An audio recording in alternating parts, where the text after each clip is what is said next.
નમસ્કાર, હું ક્રિમિલ હરિયા અને આપ જોઈ રહ્યા છો કુબેરા નાવ. આજે 24 જુલાઈનો દિવસ અને સપ્તાહનો છેલ્લો ટ્રેડિંગ સેશન આજના દિવસે હતો. ત્યારે જોઈ લઈએ માર્કેટ કઈ રીતે આપણને ક્લોઝ થતા દેખાય. અહીંયાથી શેરબજારમાં 4 મહિનાનો સૌથી મોટો સાપ્તાહિક ઘટાડો આજના દિવસે આપણને દેખાયો અને નિફ્ટી અઠવાડિયે લગભગ 2.5% ઘટાડા સાથેનું ક્લોઝિંગ આપણને જોવા મળ્યું. સૌથી વધારે ઓટો એનબીએફસી શેર્સમાં આપણને ભારે એવી વેચવાલી જોવા મળી અને જે રીતે સપોર્ટની આપણે વાત કરી હતી 23,800ની નીચે નિફ્ટી આપણને ક્લોઝ થતા દેખાયો અને સૌથી વધારે વેચવાલી આપણે જો જોઈએ તો આ વખતે સાપ્તાહિક ઘટાડો તો હતો. સેન્સેક્સમાં પણ આપણને ઘટાડો દેખાયો.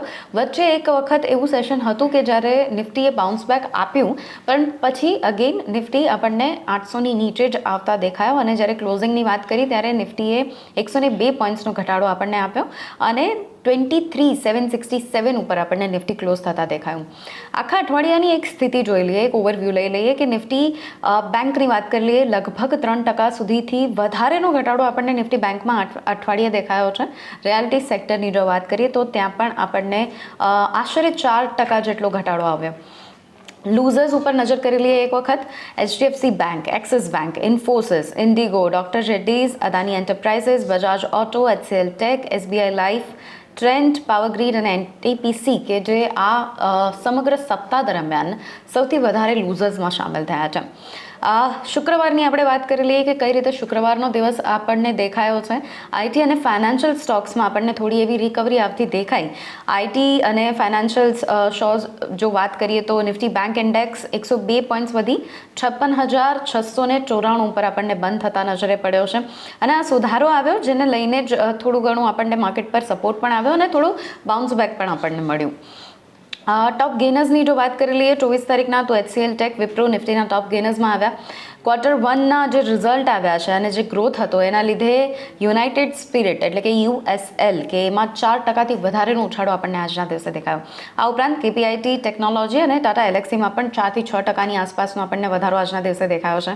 ટોપ લૂઝર્સની જો વાત કરી લઈએ ઓટો સેક્ટર સૌથી વધારે પડતું એમાં નફો બુક થવાથી એટલે કે પ્રોફિટ બુકિંગ આવ્યું. ઓટો સેક્ટર્સમાં એનબીએફસી શેર્સ ઉપર પણ દબાણ આપણને આવતા દેખાયું. બજાજ ફાઇનાન્સ, શ્રીરામ ફાઇનાન્સમાં સૌથી વધારે પડતો ઘટાડો આપણને દેખાયો. થોડા ઘણા મિશ્ર પરિણામો શ્રીરામ ફાઇનાન્સના આવ્યા અને એને કારણે આપણને 2% જેટલો શેરમાં ઘટાડો આવતો દેખાયો. Profit booking clearly. એના સિવાય એટર્નલ, સ્વિગી, હીરો મોટોકોર્પ, જી વર્સોવા પણ ઘટાડા સાથે જ આપણને લાલ નિશાનમાં બંધ થતા નજરે પડ્યા. બ્રોડર માર્કેટ્સની એક વખત આપણે વાત કરી લઈએ કે મિડ કેપ ઉપર શું અસર જોવા મળી છે. આ અઠવાડિયે મિડ કેપ પણ લગભગ 1% જેટલો તૂટીને આપણને બંધ થતા દેખાયો અને શુક્રવારે 61, 620, 22ના આસપાસ આપણને બંધ થતા મિડ કેપ દેખાયો છે. Q2ના અને Q1ના જે પરિણામો આવ્યા એના કારણે મોતીલાલ ઓસ્વાલમાં પણ આપણને 7% જેટલો ઘટાડો દેખાયો એટલે અહીંયા પણ પ્રોફિટ બુકિંગ આપણને દેખાયું. આના સિવાય વીમાર્ટ રિયાલિટીમાં પણ આપણને 5% જેટલો ઘટાડો અને સીજી પાવર કે જે લગભગ 1% જેટલો ઘટાડો આસપાસ આપણને જોવા મળ્યો છે આજના દિવસે. એટલે ક્લિયરલી આ બધા બ્રોડર માર્કેટ્સના દિવસે આ અઠવાડિયામાં અને છેલ્લા ટ્રેડિંગ સેશનના દિવસે આપણને દેખાયા. એડવાન્સ ડિક્લાઇન રેશિયો ઉપર પણ એક વખત નજર કરી લઈએ તો એડવાન્સ તરફ 1,338 શેર્સ જ્યારે ડિક્લાઇન તરફ 1,587 શેર્સ આપણને દેખાયા છે. ક્લિયરલી એફઆઈઆઈઝની જે વેચવાલી હતી અમેરિકા ઈરાનના યુદ્ધના કારણે જે અસર આપણને જોવા મળી, બ્રેન્ટ ક્રૂડના જે પ્રાઇઝીસ છે $100 પાસે પહોંચી ગયા છે અને આ બધાની અસર રૂપિયા ઉપર આપણને પડતી દેખાઈ.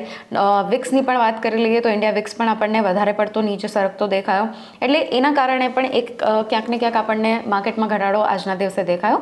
પરંતુ જે સપોર્ટ છે નિફ્ટીનો એ હજુ પણ આપણને 700ની આસપાસ દેખાઈ રહ્યો છે એટલે અહીંયા પણ આપણને ક્યાંક ને ક્યાંક થોડી ઘણી એવી સપોર્ટની આજુબાજુમાં આપણને નજર પડી શકે એવું આપણે કહી શકીએ એક રીતે. આગળ વાત કરી લઈએ કે સૌથી વધારે ટેકનિકલ ચાર્ટ્સ ઉપર આપણને કયા સ્ટોક્સ દેખાયા કે જેના ઉપર આપણે નજર કરી શકીએ. સૌથી પહેલાં તો વાત કરી લઈએ એફએનઓના ટોપ ગેનર્સમાં તો કેપીઆઈ ટેકની જે આપણે વાત કરી એની સાથે ટાટા એલેક્સી, ગોડફ્રીડ ફિલિપમાં પણ આપણને પોઝિટિવિટી દેખાય.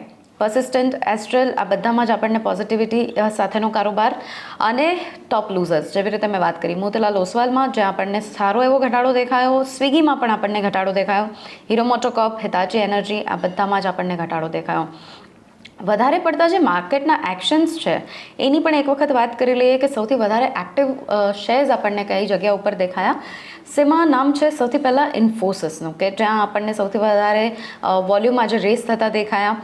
બજાજ ફાઇનાન્સમાં પણ HDFC બેંક, ICICI બેંક, આ બધા શેર્સમાં આપણને સૌથી વધારે એક્શન આજના દિવસે દેખાયું. તો ક્લિયરલી છેલ્લા 5 ટ્રેડિંગ સેશનમાં જે ઘટાડો આપણને દેખાયો એ જ છેલ્લા ટ્રેડિંગ સેશનમાં પણ આપણને દેખાયો, અને અઠવાડિયાનું જે માર્કેટ છે એ લાલ નિશાનમાં જ બંધ થતું આપણને દેખાયું.